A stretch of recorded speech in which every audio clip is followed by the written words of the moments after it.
Olá, este é o Mais 365, um percurso diário com a Bíblia, onde caminhamos pela história da salvação e deixamos que ela dê sentido à nossa própria história. Durante 365 dias, do Gênesis ao Apocalipse, com a tradução da Difusora Bíblica, descobrimos que Deus continua a agir no tempo e na vida concreta de cada um. Eu sou o Francisco e este podcast nasce das equipas de jovens de Nossa Senhora. Lemos a Bíblia inteira, um dia de cada vez, sempre sob o olhar de Maria. Hoje é o dia 159, estamos no período do Evangelho de São Marcos e vamos ouvir Marcos 11 e 12 e Salmo 67.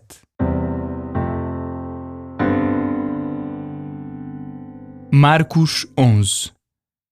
Estando próximos de Jerusalém, perto de Betfagé e de Betânia, junto ao Monte das Oliveiras, Jesus enviou 2 dos seus discípulos e disse-lhes: Ide à povoação que está em frente de vós, e logo que nela entrardes, encontrareis um jumentinho preso que ainda ninguém montou. Soltai-o e trazei-o. E se alguém vos perguntar por que fazeis isso, respondei: o Senhor precisa dele, e logo o mandará de volta. Partiram e encontraram um jumentinho preso junto de uma porta, do lado de fora, na rua, e soltaram-no. Alguns que ali se encontravam disseram-lhes: que é isso de soltar o jumentinho? Responderam como Jesus tinha dito, e eles deixaram-nos ir. Levaram o jumentinho a Jesus, lançaram-lhe por cima as capas, e Jesus montou nele. Muitos estenderam as capas pelo caminho, outros ramos de verdura que tinham cortado nos campos, e tanto os que iam à frente como os que vinham atrás gritavam: Hosana, bendito seja o que vem em nome do Senhor. Bendito o reino do nosso pai David que está a chegar. Hosana nas alturas. Chegou a Jerusalém e entrou no templo. Depois de ter examinado tudo em seu redor, como a hora já ia adiantada, saiu para Betânia com os 12. Na manhã seguinte, ao deixarem Betânia, Jesus sentiu fome. Vendo ao longe uma figueira com folhas, foi ver se nela encontraria alguma coisa. Mas ao chegar junto dela, não encontrou senão folhas, pois não era tempo de figos. Disse então: Nunca mais ninguém coma fruto de ti. E os discípulos ouviram isto. Chegaram a Jerusalém e, entrando no templo, Jesus começou a expulsar os que vendiam e compravam no templo. Deitou por terra as mesas dos cambistas e os bancos dos vendedores de pombas, e não permitia que se transportasse qualquer objeto através do templo. E ensinava-os dizendo: Não está escrito: a minha casa será chamada casa de oração para todos os povos, mas vós fizeste dela um covil de ladrões. Os sacerdotes e doutores da lei ouviram isto e procuravam maneira de o matar, mas temiam-no, pois toda a multidão estava maravilhada com o seu ensinamento. Quando se fez tarde, saíram para fora da cidade. Ao passarem na manhã seguinte, viram a figueira seca até às raízes. Pedro, recordando-se, disse a Jesus: Olha, mestre, a figueira que amaldiçoaste secou. Jesus disse-lhes: Tende fé em Deus. Em verdade vos digo, se alguém disser a este monte: Tira-te daí e lança-te ao mar, e não vacilar em seu coração, mas acreditar que o que diz se vai realizar, assim acontecerá. Por isso vos digo, tudo quanto pedirdes na oração, crede que já o recebestes, e haveis de obtê-lo. Quando vos levantais para orar, se tiverdes alguma coisa contra alguém, perdoai-lhe primeiro, para que o vosso Pai que está no céu vos perdoe também as vossas ofensas. Porque se não perdoardes, também o vosso Pai que está no céu não perdoará as vossas ofensas. Regressaram a Jerusalém e, andando Jesus pelo templo, os sumos sacerdotes, os doutores da lei e os anciãos aproximaram-se dele e perguntaram-lhe: Com que autoridade fazes estas coisas? Quem te deu autoridade para as fazeres? Jesus respondeu: Também eu vos farei uma pergunta. Respondei-me e dizer-vos-ei então com que autoridade faço estas coisas. O batismo de João era do céu ou dos homens? Respondei-me. Começaram a discorrer entre si, dizendo: Se dissermos do céu, dirá: Então por que não acreditastes nele? Se porém dissermos dos homens, tememos a multidão, porque todos consideravam João um verdadeiro profeta. Por fim responderam a Jesus: Não sabemos. E Jesus disse-lhes: Nem eu vos digo com que autoridade faço estas coisas. Marcos 12. Jesus começou a falar-lhes em parábolas. Um homem plantou uma vinha, cercou-a com uma sebe, cavou nela um lagar e construiu uma torre. Depois arrendou-a a uns vinhateiros e partiu para longe. A seu tempo, enviou aos vinhateiros um servo para receber deles parte do fruto da vinha. Eles, porém, prenderam-no, bateram-lhe e mandaram-no embora de mãos vazias. Enviou-lhes novamente outro servo. Também a este partiram a cabeça e cobriram de vexames. Enviou outro, e a este mataram-no. Mandou ainda muitos outros, e bateram nuns e mataram outros. Já só lhes restava um filho muito amado. Enviou-o por último, pensando: hão de respeitar o meu filho. Mas aqueles vinhateiros disseram uns aos outros: este é o herdeiro. Vamos matá-lo e a herança será nossa. Apoderaram-se dele, mataram-no e lançaram-no fora da vinha. Que fará o dono da vinha? Regressará, exterminará os vinhateiros e entregará a vinha a outros. Não lestes esta passagem da Escritura? A pedra que os construtores rejeitaram tornou-se pedra angular. Tudo isto é obra do Senhor e é admirável aos nossos olhos. Eles procuravam prendê-lo, mas temiam a multidão. Tinham percebido bem que a parábola era para eles. E deixando-o, retiraram-se.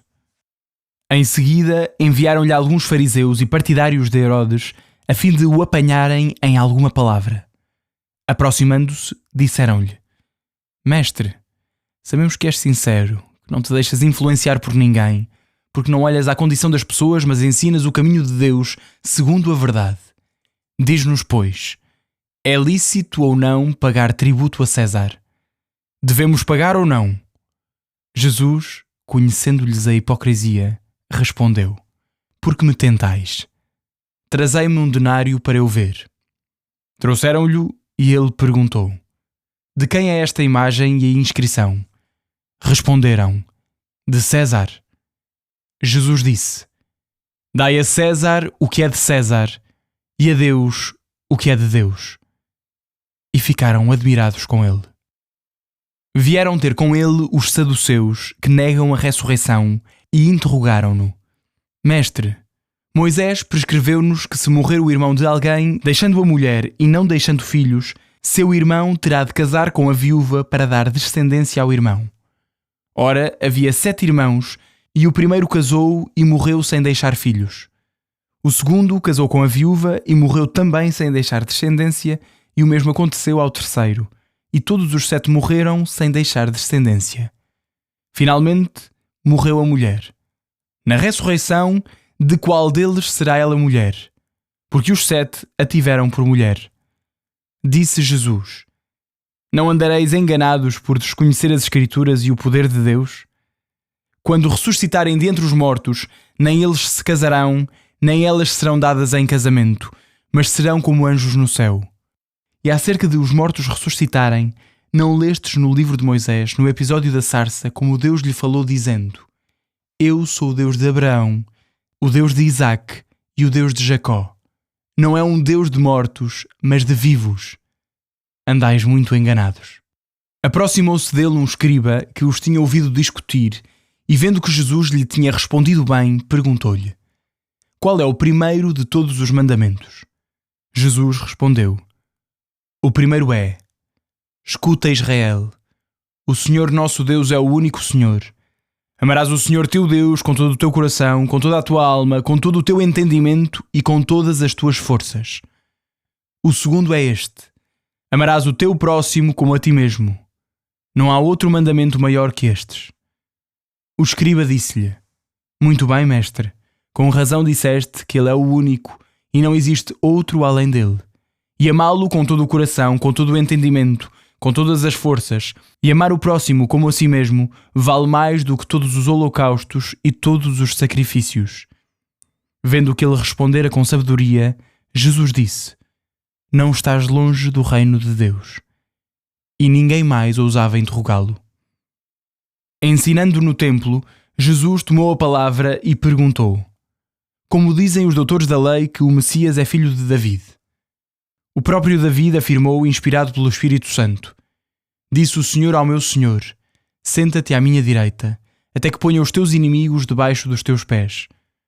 O próprio David chama-lhe Senhor, como é ele seu filho, e a numerosa multidão ouvia-o com agrado. Continuando o seu ensinamento, Jesus dizia: Tomai cuidado com os doutores da lei, que gostam de exibir longas vestes, de ser cumprimentados nas praças, de ocupar os primeiros lugares nas sinagogas e nos banquetes. Eles devoram as casas das viúvas a pretexto de longas orações. Esses receberão uma sentença mais severa. Estando sentado em frente do tesouro, observava como a multidão deitava moedas. Muitos ricos deitavam muitas, mas veio uma viúva pobre e deitou 2 moedinhas, uns tostões. Chamando os discípulos, disse: Em verdade vos digo que esta viúva pobre deitou no tesouro mais do que todos os outros, porque todos deitaram do que lhes sobrava, mas ela, da sua penúria, deitou tudo quanto possuía, todo o seu sustento.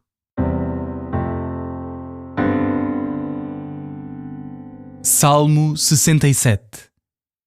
Ao diretor do coro, com instrumentos de corda, salmo, cântico.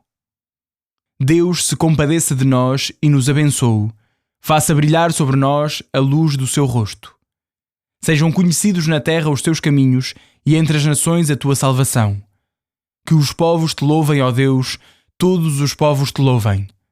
Alegrem-se e exultem as nações, porque julgas os povos com justiça e governas as nações sobre a terra. Que os povos te louvem, ó Deus, todos os povos te louvem. O campo dá os seus frutos. Deus, o nosso Deus, nos abençoa. Que Deus nos abençoe e o seu temor chegue aos confins da terra.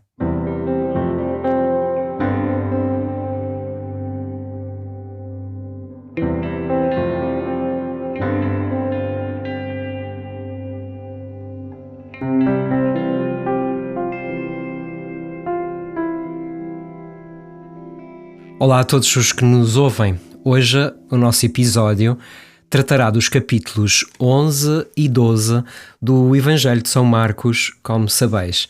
E entramos na semana mais intensa da vida de Jesus, a sua chegada a Jerusalém. É um momento de grande agitação. As multidões estendem mantos no chão, gritam hosana e Jesus entra na cidade montado num jumentinho. Mas há um detalhe em Marcos que costuma passar despercebido. O texto diz que nesse primeiro dia Jesus entra no templo, olha para tudo em seu redor e, como já era tarde, vai-se embora para Betânia. Jesus não agiu por impulso, apenas observou, inspecionou. E o que ele viu naquela tarde orientou todo o acontecimento do dia seguinte. Marcos, usando um artifício literário chamado de sanduíche, que já falamos noutro episódio, em que começa a contar uma história, introduz outra pelo meio e fecha com a primeira, falará sobre uma figueira e o templo. Ele conta que no dia seguinte, após a chegada de Jesus a Jerusalém, Jesus faz 2 coisas que chocam toda a gente. Primeiro, aproxima-se de uma figueira cheia de folhas, mas não encontrando nela nenhum fruto, diz à árvore: ninguém mais coma do teu fruto. Logo a seguir, entra no templo e expulsa os vendedores, virando as mesas dos cambistas, dizendo: a minha casa será chamada casa de oração, mas vós fizestes dela um covil de ladrões. Para quem ouve isto à primeira vista, parece que Jesus perdeu a paciência. Mas, na verdade, estamos perante um ensinamento profético. A figueira e o templo falam da mesma realidade. A figueira tinha folhas verdes e vistosas, prometia fruto, mas estava vazia por dentro.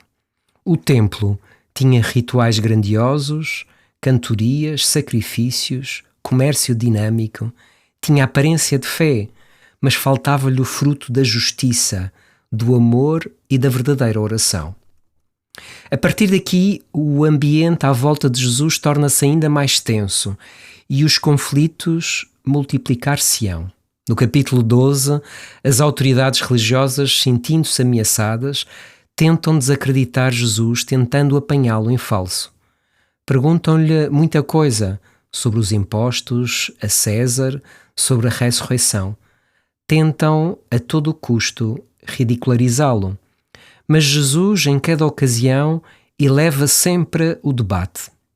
De facto, ao fim de 6 conflitos consecutivos, um escriba coloca-lhe uma das perguntas mais interessantes e sinceras: qual é o primeiro de todos os mandamentos? E Jesus responde com o essencial, unindo o amor a Deus e o amor ao próximo. Amarás o Senhor teu Deus com todo o teu coração e amarás o teu próximo como a ti mesmo. Com isto, Jesus resume toda a lei e arranca todas as máscaras da religião da aparência. É tremendo o que ele faz. Ele está a dizer: de nada servem as nossas discussões teológicas, as leis e os belos discursos, se faltar o essencial, o amor concreto a Deus e ao próximo. Estes capítulos de São Marcos fazem-nos uma pergunta muito direta à nossa espiritualidade contemporânea. Somos pessoas de folhas ou de frutos? Amamos a Deus e ao próximo ou tudo é fachada? É muito fácil cair na tentação de ter uma vida cristã de aparências. Podemos ter a folhagem de ir à igreja, de não faltar à Eucaristia, de falar uma linguagem bonita, de cumprir tradições. Mas a folhagem não alimenta ninguém. O que alimenta o mundo e na vida espiritual é o fruto que diz da saúde espiritual. É o escutar a Deus, é o viver em graça, o descentrar-se e procurar a vontade de Deus a cada dia, servindo, dando a vida até pelo nosso pior inimigo, como Jesus fez. Jesus não procura fachadas religiosas. Ele procura corações que querem amar de verdade, que amam de verdade, que querem amá-lo e que querem amar todos os seus e até os inimigos. O amor a Deus e ao próximo vale mais que todos os holocaustos e sacrifícios. São Marcos fecha esta secção no final do capítulo 12 com uma cena belíssima. Jesus senta-se à frente do tesouro do templo e observa as pessoas a deitar as suas ofertas. Os ricos deitavam grandes quantias da sua abundância, mas aproxima-se uma viúva pobre e deita 2 pequenas moedas de cobre, que valiam quase nada. Jesus chama os discípulos e diz: esta viúva deitou mais do que todos, porque deu tudo o que tinha para o seu sustento. Os grandes religiosos deram o que lhes sobrava para manter as aparências. Aquela mulher entregou o seu coração.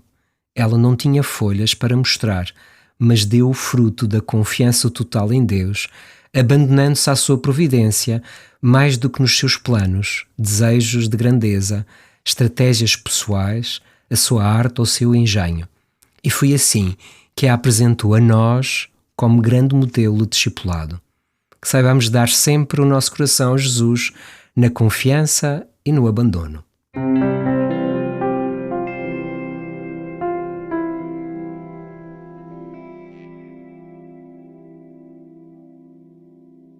A minha alma glorifica o Senhor, e o meu espírito se alegra em Deus, meu Salvador.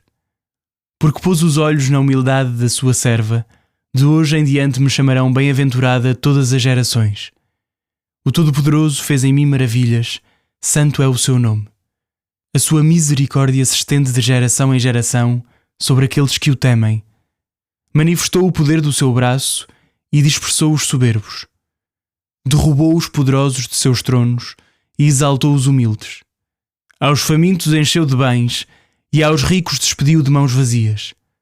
Acolheu a Israel seu servo, lembrado da sua misericórdia, como tinha prometido a nossos pais, a Abraão e à sua descendência para sempre. Glória ao Pai, ao Filho e ao Espírito Santo, como era no princípio, agora e sempre. Amém.